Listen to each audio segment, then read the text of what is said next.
Nenávidím tých, čo sa robia na veľkých. Nenávidím klas, je mi zle z vás. Nemám to tu rád, keď tu je samý lupak. Asi je to tak, naokolo samý žebrák. Nenávidím kritizovať, nenávidím pracovať, nenávidím hádky. Tak preto som vám napísal tieto riadky, aké boli moje doterajšie sviatky.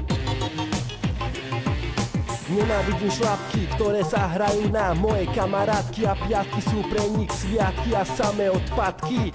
Nenávidím, ako sa správaš, ako nebudne ma ohováraš a stále iba hľadáš, čo nové na mne zbadáš, vyrepujúca garáž. Nenávidím text písať, lebo treba nad ním rozmýšľať, čo nové tam dať, aby to nebol žiadny krach, čo sa rozpustí ako prach, tak ma cháp alebo skap. Nenávidím vás, nenávidím tento kraj. Nenávidím mesto, kde bývam, nenávidím partie, kde se dávam. Nenávidím vás, nenávidím tento kraj.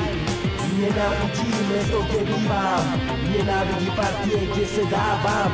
Nenávidím, keď sa vtieraš, keď ma podozrievaš, na dobré veci ty zabúdaš. Keď sa ráno zobudzaš, žite veci na mňa skúšaš, tak sa už konečne ukáž, keď sa voláš Lukáš. Nenávidím to, čo ľudia hovoria o mne, po mne zazerajú, asi mám to, čo oni nemajú. Často mi veľa vecí zazlevajú, dokonca aj moju babu vždy napadajú. Nenávidím vás, nenávidím tento kraj. Nenávidím mesto, kde bývam, nenávidím partie, kde se dávam. Nenávidím vás, nenávidím tento kraj. Nenávidím mesto, kde bývam, nenávidím partie, kde se dávam.